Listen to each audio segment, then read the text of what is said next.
नमस्कार दोस्तों, क्रियांश जी के क्लासेस में आपका स्वागत है। आइए आज हम लोग लूसेंट बुक, जो बहुत ही महत्वपूर्ण बुक है जनरल कंपटीशन के लिए, जो ग्रुप डी से लेकर के और पीसीएस की तैयारी करने वाले तक के स्टूडेंट के लिए ये रामबाण है। दोस्तों, इसे हम लोग कवर करेंगे बहुत ही कम समय में और स्मार्ट तरीके से। जो सिर्फ एग्जाम में क्वेश्चन पूछा जाता है बस उसे हम लोग पढ़ेंगे। दोस्तों आइए आज हम लोग हिस्ट्री का ये फर्स्ट वीडियो है। इस तरह से हिस्ट्री के सभी वीडियो आपको अलग अलग पार्ट में मिलेंगे इस चैनल पे। दोस्तों आइए आज हम लोग हिस्ट्री पढ़ते हैं। दोस्तों हिस्ट्री में तो सभी लोग जानते हैं कि कितने पार्ट में पढ़ा जाता है, क्या है नहीं है, प्राचीन भारत, मध्य भारत, आधुनिक भारत, ये सब। तो आज हम लोग सिर्फ क्वेश्चन की बात करेंगे।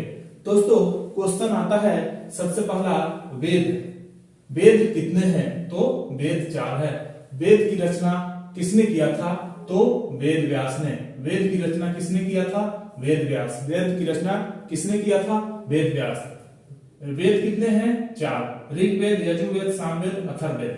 अब आता है क्वेश्चन, कभी कभी ये पूछता है कि ऋग्वेद पढ़ने वाले ऋषि को क्या कहते हैं? तो ऋग्वेद होत्री, ऋग्वेद होत्री। फिर आते हैं यजुर्वेद अथर्वयु, यजुर्वेद अथर्वयु। सामवेद पढ़ने वाले ऋषि को क्या कहते हैं? तो उदात्री, उदात्री। सामवेद पढ़ने वाले ऋषि को क्या कहते हैं? उदात्री। फिर अथर्ववेद। उसके बाद क्वेश्चन आता है दोस्तों कि गायत्री मंत्र की रचना किसने किया था? तो गायत्री मंत्र की रचना विश्वामित्र ने किया था। ये ऋग्वेद के तीसरे मंडल में सूर्य देवता सावित्री को समर्पित प्रसिद्ध गायत्री मंत्र है।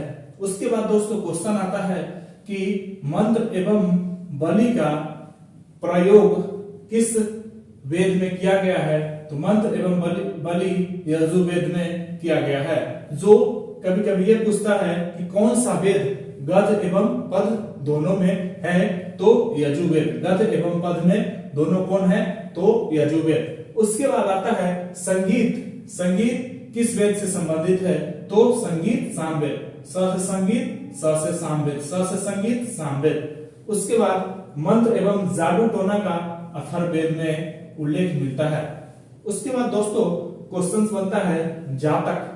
जो बुद्ध भगवान थे उनके पुनर्जन्म की कहानी इसमें है। उसके बाद कल्पसूत्र किससे संबंधित है? जैन धर्म से संबंधित है। कल्पसूत्र जैन धर्म से संबंधित है। उसके बाद क्वेश्चन बनता है अर्थशास्त्र के लेखक कौन थे? तो चाणक्य थे और उनका 2 उपनाम था, कौटिल्य या विष्णुगुप्त। कौटिल्य या विष्णुगुप्त। हम लोग जब नए नए थे, एग्जाम की तैयारी करना चालू किए थे, उस समय अर्थशास्त्र का मतलब समझते थे कि इकोनॉमिक्स है। लेकिन ये कभी कभी एग्जाम में ये पूछता है दोस्तों कि अर्थशास्त्र किससे संबंधित है? जो चाणक्य ने लिखा था तो ये राजनीति से संबंधित है। तो दोस्तों इसका अर्थशास्त्र के लेखक चाणक्य थे, लेकिन इनका उपनाम जो एग्जाम में पूछा जाता है कौटिल्य या विष्णुगुप्त। ऑप्शन में कभी कभी ये भी रहता है अर्थशास्त्र के लेखक। तो फिर आते हैं राजतरंगिणी। राजतरंगिणी का कलहन के द्वारा लिखा गया था। इसके कश्मीर के इतिहास से संबंधित है। उसके बाद आते हैं चचनामा। चचनामा के लेखक कौन थे? अहमद अली। चचनामा के लेखक कौन थे? अहमद अली। फिर आते हैं अष्टाध्यायी। अष्टाध्यायी के लेखक कौन है? तो पाणिनि। अष्टाध्यायी के लेखक कौन थे? तो पाणिनि। जो अष्टाध्यायी जो बुक थी वो संस्कृत व्याकरण का प्रथम बुक था। संस्कृत व्याकरण का प्रथम बुक अष्टाध्यायी था, जिसको पाणिनि ने लिखा था। फिर आते हैं कात्यायन, जो गार्गी संहिता द्वारा लिखा गया था। अब आते हैं दोस्तों कुछ इतिहासकार भारत में आए थे और उनसे संबंधित प्रश्न पूछे जाते हैं। तो हेरोडोटस आए थे। इन्हें इतिहास का पिता कहा जाता है। इतिहास का पिता किसे कहा जाता है? तो हेरोडोटस को कहा जाता है। इतिहास का पिता हेरोडोटस को कहा जाता है। इन्होंने एक बुक लिखा था जिसका नाम था हिस्टोरिका। हिस्टोरिका नामक एक बुक किसने लिखा था? हेरोडोटस ने एक बुक लिखा था, उसका नाम था हिस्टोरिका। फिर एक क्वेश्चन यहां से बनता है, सिकंदर के साथ आने वाले कौन कौन थे? तो 3-4 नाम देंगे, उसमें से दे देंगे सिकंदर के साथ इनमें से कौन नहीं आया था। तो सिकंदर के साथ आने वाले थे निर्याकस, ऑरस्टिवोलस और आनिस्क्रिटस। तो ये 3 नामों को याद कर लेंगे और एक चौथा नाम ऑप्शन में रहता है जो नहीं होता है।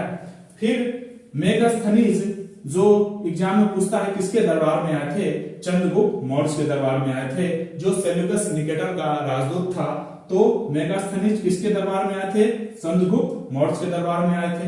इसने एक बुक लिखा था जिसका नाम था इंडिका।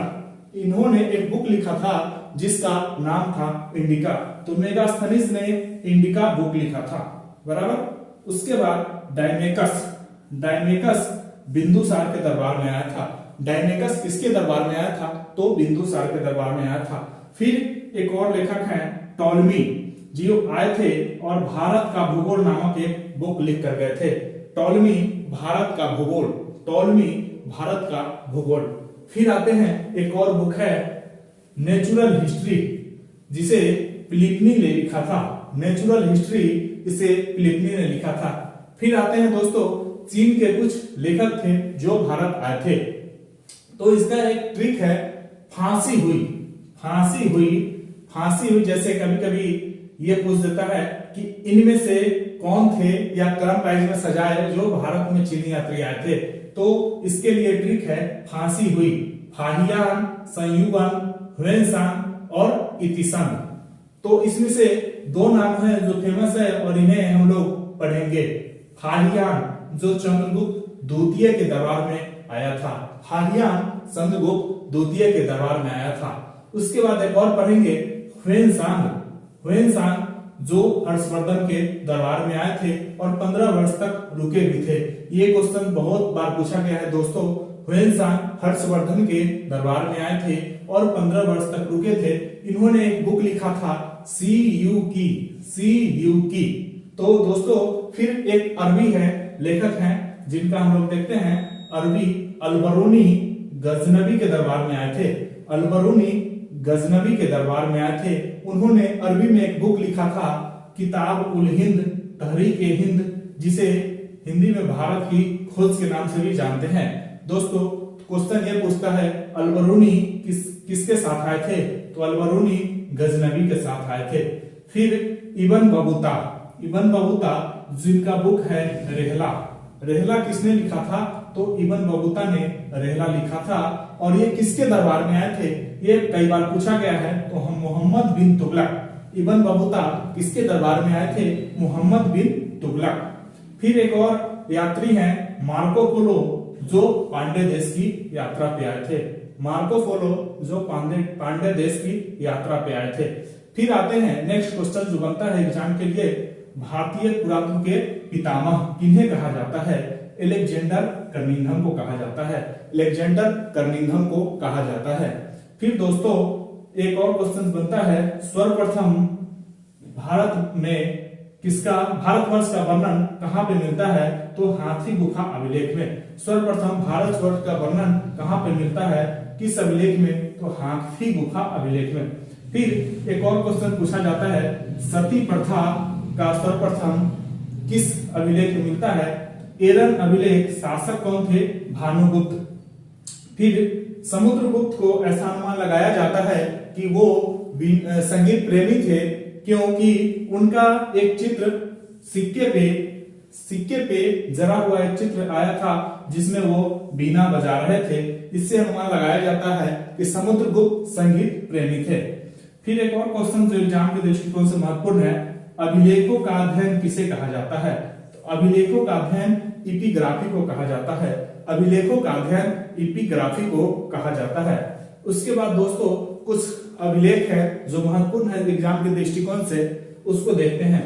हाथी गुफा अभिलेख कलिंग राजा खारवेल, हाथी गुफा अभिलेख कलिंग राजा खारवेल। फिर जूनागढ़, दोस्तों मैं यहाँ पे गया भी हूँ, ये गुजरात के जूनागढ़ में है और ये रुद्रदामन जो वहां के राजा थे उनके समय में लिखा गया था। प्रयाग स्तंभ लेख समुद्रगुप्त, ये बहुत ही महत्वपूर्ण है एग्जाम के दृष्टिकोण से। प्रयाग स्तंभ लेख समुद्रगुप्त, ये बहुत ही बार पूछा गया है एग्जाम में, प्रयाग स्तंभ लेख समुद्रगुप्त। फिर आता है एहोल अभिलेख पुलकेशिन द्वितीय, पुलकेशिन द्वितीय, ऐहोल अभिलेख पुलकेशिन द्वितीय।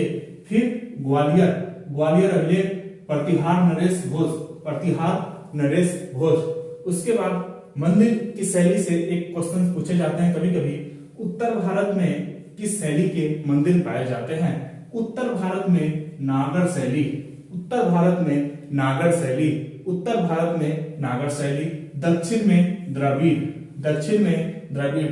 दोस्तों इसको याद रखते थे हम लोग ऐसे कि दक्षिण में, दक्षिण के राहुल द्रविड़ है और उधर वैसा ही मंदिर बनता है, राहुल द्रविड़, द्रविड़, दक्षिण द्रविड़, दक्षिण द्रविड़, दक्षिण द्रविड़, दक्षिण में द्रविड़। उसके बाद आते हैं प्रागैतिहासिक काल से कुछ महत्वपूर्ण प्रश्न जो बनते हैं उसको देखते हैं। कुछ क्वेश्चंस है, पुराण, पूरा पाषाण, पूरा पाषाण काल में मुख्य जो आधार था वो शिकार था और शिकार करके ही खाते थे, अपना जीवन यापन चलाते थे। फिर उन्होंने क्या किया, पत्थर से पत्थर को रगड़ा, फिर क्या हुआ कि उससे आग निकला तो उन्होंने आग का आविष्कार किया। तो क्वेश्चन ये पूछता है दोस्तों कि आग का आविष्कार किस काल में हुआ?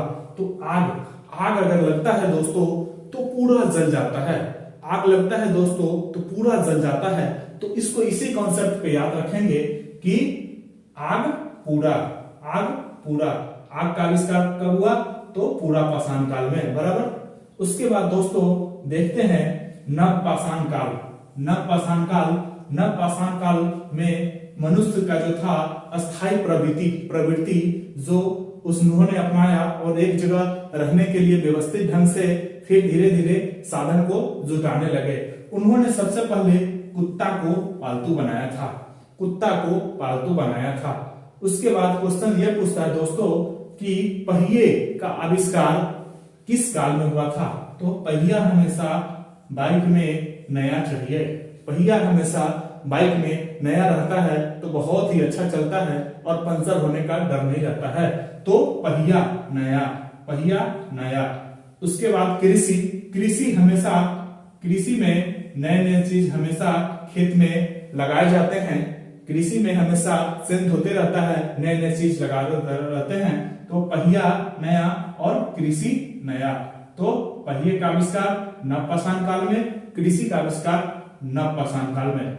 और अस्थायी प्रवृत्ति उन्होंने अपनाए मनुष्य ने नवपाषाण काल में, सबसे पहले कुत्ता को पालतू बनाया था। फिर आते हैं एक और क्वेश्चन जो एग्जाम में बहुत पूछा गया है, मनुष्य द्वारा सबसे पहले उपयोग कौन सा धातु किया गया था? तो तांबा, मनुष्य के द्वारा सर्वप्रथम तांबा का उपयोग किया गया था। और उसके द्वारा कौन सा औजार बनाया गया था? तो कुल्हाड़ी, जो लकड़ी काटने के लिए वो लोग उपयोग करते थे। तो सर्वप्रथम तांबा और तांबे से क्या बनाया? कुल्हाड़ी। उसके बाद आते हैं दोस्तों कुछ और क्वेश्चंस है।